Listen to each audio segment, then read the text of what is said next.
ரித்தி தமிழகம் முழுவதும் விறுவிறுப்பாக 39 தொகுதிகளிலும் வாக்குப்பதிவு நடைபெற்று வரக்கூடிய சூழ்நிலையில் குறைந்தபட்சமாக மத்திய சென்னையில் 41.41%, அதிகபட்சமாக தர்மபுரியில் 57.86% வாக்குகளும் பதிவாகி இருப்பதாக தகவல் வெளியாகி இருக்கிறது. இப்போது முதல் தொகுதியான திருவள்ளூரில் 49.82% வாக்குகள் பதிவாகி இருக்கின்றன. இதே போல வட சென்னையில் 44.84, தென் சென்னையில் 42.10, மத்திய சென்னையில் 41.47. ஒட்டுமொத்த தமிழகத்தையும் ஒப்பிடும்போது வட சென்னை, தென் சென்னை, மத்திய சென்னை ஆகிய சென்னையை சுற்றியுள்ள அந்த 3 தொகுதிகளிலும் வாக்குப்பதிவானது 45க்கு உள்ளே இருப்பதால் மந்தமான வாக்குப்பதிவு என்று தலைமை தேர்தல் ஆணையம் தெரிவித்திருக்கிறது. இது தவிர வட மாவட்டங்களான ஸ்ரீபெரும்புதூர் தொகுதியில் 45.96%, காஞ்சிபுரத்தில் 49.94%, அரக்கோணத்தில் 53.83%, வேலூரில் 53.17% வாக்குகளும் பதிவாகி இருப்பதாக தற்போது தலைமை தேர்தல் ஆணையம் வெளியிட்டுள்ள தகவலின்படி தெரிய வருகிறது. இதைத் தொடர்ந்து கிருஷ்ணகிரி மற்றும் தர்மபுரி, திருவண்ணாமலை, ஆரணி, விழுப்புரம் ஆகிய மாவட்டங்களிலும் சராசரியாக 55%க்கும் அதிகமான வாக்குகள் பதிவாகி இருக்கின்றன. சென்னையில் தமிழகத்தின் மத்திய மாவட்டமான திருச்சியில் 50.71% வாக்குகள் பதிவாகி இருக்கின்றன. திருவண்ணாமலையில் 53.72% வாக்குகள் பதிவாகி உள்ளன. இதே போல ஈரோடு, கொங்கு மண்டலமான ஈரோடு, திருப்பூர், கோவை, பொள்ளாச்சி, சேலம், கரூர், நாமக்கல் ஆகிய தொகுதிகளில் வாக்குப்பதிவு விறுவிறுப்பாக நடைபெற்றிருக்கிறது. நாமக்கல்லில் 57.67% வாக்குகளும், ஈரோட்டில் 54.13% வாக்குகளும் பதிவாகி இருக்கின்றன. திருப்பூரில் 51.07% வாக்குகள் பதிவாகி உள்ளன. நீலகிரி தொகுதியில் மத்திய அமைச்சர்கள் எல் முருகன் மற்றும் ஆர் ஆசா போட்டியிடும் நீலகிரி தொகுதியில் 52.49% வாக்குகள் பதிவாகி இருக்கின்றன. கோவையில் தமிழக பாஜக தலைவர் அண்ணாமலை மற்றும் திமுக சார்பில் கணபதி ராஜ்குமார் உள்ளிட்டோர் போட்டியிடக்கூடிய அந்த கோவை தொகுதியை பொறுத்தவரை 50.33% வாக்குகள் அங்கு பதிவாகி இருக்கின்றன. பொள்ளாச்சியில் 53.14%, சேலத்தில் 55.53%, கரூரில் 56.65% வாக்குகளும் பதிவாகி இருக்கின்றன. ஒட்டுமொத்தமாக தமிழகத்தை பொறுத்தவரை வாக்கு சதவீதமானது 51% வாக்குகள் பதிவாகி உள்ளன. இன்னும் வாக்குப்பதிவு நிறைவடைவதற்கு 2 மணி நேரம் மட்டுமே பாக்கி இருக்கிறது. இந்த சூழ்நிலையில் தற்போது 3 மணி வாக்கு நிலவரங்கள் வெளியாகி இருக்கின்றன. பெரம்பலூரில் 56.34% வாக்குகளும், கடலூரில் 52.13% வாக்குகளும், சிதம்பரத்தில் 55.23% வாக்குகளும் பதிவாகி இருக்கின்றன.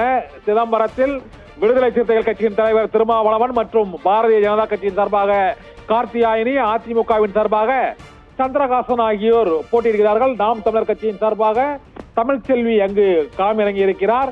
இதே போல மயிலாடுதுறை தொகுதியில் 52% வாக்குகள் பதிவாகி இருப்பதாக தேர்தல் ஆணையம் அறிவித்திருக்கிறது. மயிலாடுதுறை தொகுதியை பொறுத்தவரை அங்கு திமுக சார்பாக மா.க. ஸ்டாலின் மற்றும் அதிமுக சார்பாக பாபு, நாம் தமிழர் கட்சியின் சார்பாக கலியபெருமாள், அதிமுகவின் சார்பாக அங்கு பாபு ஆகியோர் போட்டியிடுகிறார்கள். இதனால் மயிலாடுதுறை தொகுதியை பொறுத்தவரை 52% வாக்குகள் பதிவாகி இருக்கின்றன. நாகப்பட்டினம் தொகுதியை பொறுத்தவரை அங்கு அதிமுக சார்பாக சுர்ஜித் சங்கர் போட்டியிடுகிறார். இந்திய கம்யூனிஸ்ட் கட்சியின் சார்பாக வை. செல்வராஜ் போட்டியிடுகிறார். பாரதிய ஜனதா கட்சியின் சார்பாக எஸ்.ஜி.எம். ரமேஷ் போட்டியிடுகிறார். நாம் தமிழர் கட்சியின் சார்பாக கார்த்திகா போட்டியிடுகிறார். நாகப்பட்டினத்தில் 52.72% வாக்குகள் அங்கு பதிவாகி இருக்கின்றன. தஞ்சாவூர் தொகுதியில் 52.02% வாக்குகள் தஞ்சாவூர் தொகுதியில் பதிவாகி இருக்கின்றன. சிவகங்கை தொகுதியில் 51.79% வாக்குகள் அங்கு பதிவாகி இருக்கின்றன. சிவகங்கையில், மதுரையில் 47.38% வாக்குகள் பதிவாகி இருக்கின்றன. மதுரையை பொறுத்தவரை அங்கு மார்க்சிஸ்ட் கம்யூனிஸ்ட் கட்சியின் சார்பாக சு. வெங்கடேசனும், பிஜேபியின் சார்பாக பேராசிரியர் ராம ஸ்ரீனிவாசனும், அதிமுகவின் சார்பாக டாக்டர் சரவணனும், நாம் தமிழர் கட்சியின் சார்பாக சத்யா தேவியும் அங்கு போட்டியிடுகின்றனர். இதனால் அங்கு மதுரை மாவட்டத்தை பொறுத்தவரை வாக்குப்பதிவு சதவீதமானது மந்தமான சூழ்நிலையில் தான் இருக்கிறது. தென் மாவட்டங்களான நெல்லை, தூத்துக்குடி, ராமநாதபுரம், கன்னியாகுமரி, தென்காசி, சிவகங்கை, தேனி, விருதுநகர் மாவட்டங்களை பொறுத்தவரை நெல்லையில் வாக்குப்பதிவு 48.58% வாக்குகளே அங்கு பதிவாகி இருக்கின்றன. ஒட்டுமொத்த தமிழகத்தின் சராசரியை பொறுத்தவரை நெல்லையில் வாக்குப்பதிவு சதவீதமானது குறைவாக இருக்கிறது, 48.58. தூத்துக்குடியை பொறுத்தவரை 50.41% வாக்குகள் தூத்துக்குடியில் பதிவாகி இருக்கின்றன. திருநெல்வேலியை பொறுத்தவரை அங்கு காங்கிரஸ் கட்சியின் வேட்பாளராக ராபர்ட் புரூஸும், அதிமுகவின் வேட்பாளராக ஜான்சி ராணியும், நாம் தமிழர் கட்சியின் வேட்பாளராக சத்யாவும் போட்டியிடுகிறார்கள்.